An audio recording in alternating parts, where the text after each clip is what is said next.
Hi everyone, welcome to my new blog. আজ শুক্রবার আর আমি আর বাবা ভোর ভোর বেরিয়ে পড়লাম ফুলের মার্কেটে যাওয়ার জন্য। আজ বাড়িতে হবে হরিনাম সংকীর্তন।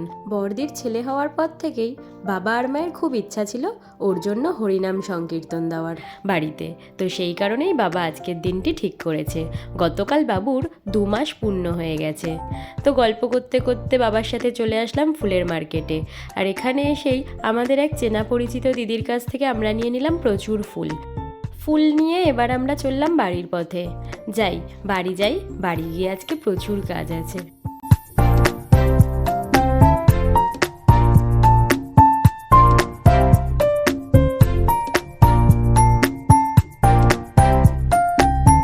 বাড়িতে এসে দেখি দিদা সকালের জলখাবার করছে, আর আমাদের বাড়িতে তো সকালের জলখাবার মানে হাতে বানানো আটার রুটি হবেই। দিদা এদিকে জলখাবার বানাচ্ছে আর মা ওদিকে কিট্টুর যত জামা কাপড় রয়েছে রাতের সেগুলো কাচাকুচি করে নিচ্ছে।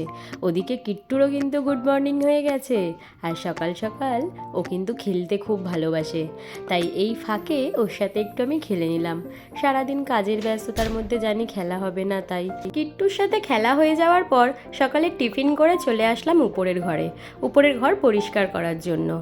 আজকে হরিনাম সংকীর্তন তো নিচের ঘরেই হবে, কিন্তু যারা আত্মীয় স্বজন আসবে আর আমাদের পুচকে কিট্টু সেও থাকবে উপরের ঘরেই, তাই ভালো করে পরিষ্কার করে নিয়ে ঝাড় দিয়ে মুছে নিলাম। তারপর স্নান করে চলে গেলাম ঠাকুর ঘরে এখন প্রচুর কাজ। ওই যে সকালবেলায় ফুলের মার্কেটে গিয়ে যে সমস্ত রকমের ফুল এনেছিলাম তা দিয়েই এখন ঠাকুর ঘর সাজাবো, আর বাকি মালা রেখে দেবো বিকেলে হরিনাম সংকীর্তন দলের জন্য। তো এখন শুরু হয়ে গেল আমার কাজ, আর এই হচ্ছে আমার কাজের পরে ঠাকুরঘর। দেখো কেমন লাগছে, তোমরা অবশ্যই কমেন্ট করে জানিও ঠাকুরঘর কেমন সাজিয়েছি আমি। আর আমার তো সত্যি কথা বলতে খুবই ভালো লাগে ঠাকুরঘর এইভাবে সাজাতে।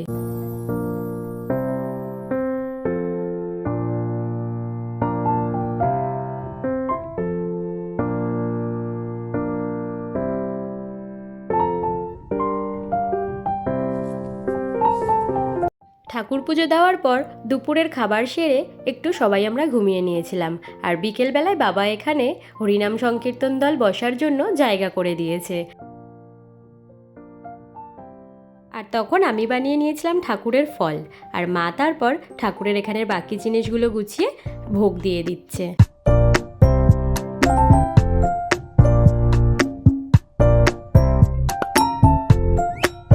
এদিকে বাইরে বক্সে ঠাকুরের গান চলছে, আর ওদিকে রান্নার ঠাকুরও চলে এসছে। আজকে রান্না হবে লুচি আর আলুর দম, তার সাথে মিষ্টিও কিন্তু থাকছে।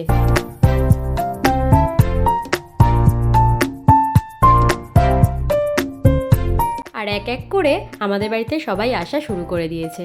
অনি চলে এসছে সবার আগে, তারপর রকিদা এসছে, মাসিরা এসছে, মিমিদিরা এসছে, সবাই চলে এসছে। আর কিট্টু ওর পুচকে দাদা দিদিগুলোর অপেক্ষার অবসান ঘটিয়ে ঘুম থেকে উঠেই ওদের সাথে খেলা চালু করে দিয়েছে। ওরাও তো এতদিন অপেক্ষা করেছিল ওর সাথে খেলবে বলেই, আর দাদা তো ওদিকে রয়েছেই সবাইকে হাসানোর জন্য। ওদিকে নিচে হরিনাম সংকীর্তনের দল চলে এসেছে, আর দিদি মায়ের কাছে কিট্টুকে দিয়ে দিল কিট্টুকে তিলক করানোর জন্য। আজকে যেহেতু কিট্টুরই অনুষ্ঠান, তাই জন্য ওকে দিয়েই আসরটা শুরু করা হবে। এই হরিনাম সংকীর্তন দল আমাদের পাড়ায় যে রাধা গোবিন্দ মন্দির আছে সেই মন্দিরেই 12 মাস এরা হরিনাম সংকীর্তন করে, আর আমার বাবা মাও এই হরিনাম সংকীর্তন দলের সদস্য আর সদস্যা। প্রথমেই সবাইকে তিলক করিয়ে নিয়ে তারপর শুরু হবে এবার আমাদের আজকের হরিনাম সংকীর্তন।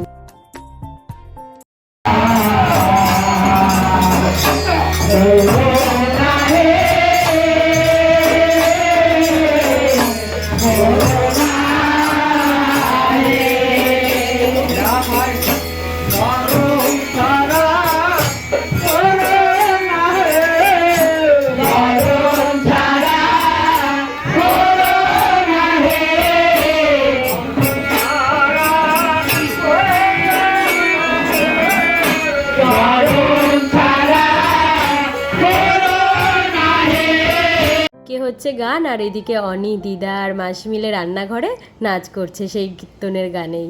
ওই যে আজকের লুচি আলুর দম মিষ্টি, সেটা এবার করব প্যাকিং।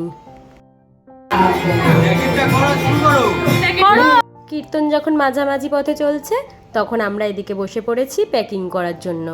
লুচি, আলুর দম, লাড্ডু আর কাঁচাগোল্লা দিয়ে হবে আজকের আমাদের বাক্স প্যাকিং।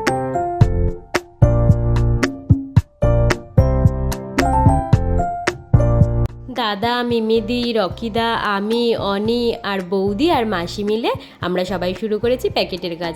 এই যে সবুজ চুড়িদার পরা যিনি, ইনি হচ্ছে আমার মাসি, আমার মায়ের থেকে বড়, কিন্তু দেখলে কোনোদিন মনেই হয় না যে আমার মায়ের থেকে বড় আমার মাসি। ওদিকে এখনো কীর্তনের গান চলছে।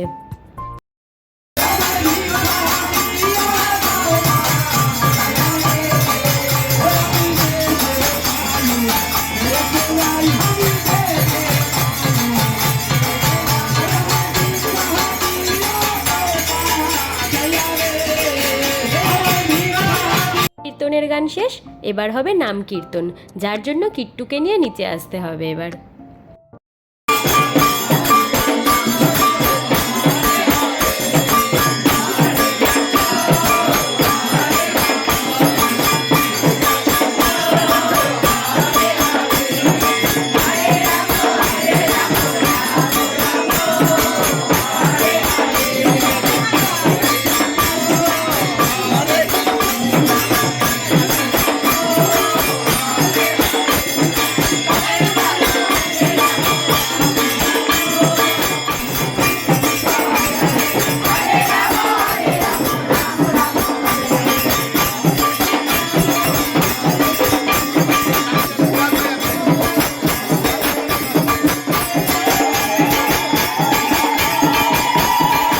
দাদান আর দিদানের কোলে বেশ চুপটি করে থেকেই কীর্তনটা উপভোগ করলো ছোট্ট কিট্টু। তারপর ওকে একটু ধুলায় গড়াগড়ি দিয়ে অনুষ্ঠান আজকের শেষ হলো, আর তারপর সবাই প্রসাদ নিয়ে চলে গেল বাড়ি। আজকের মতন ব্লগটা এখানেই শেষ।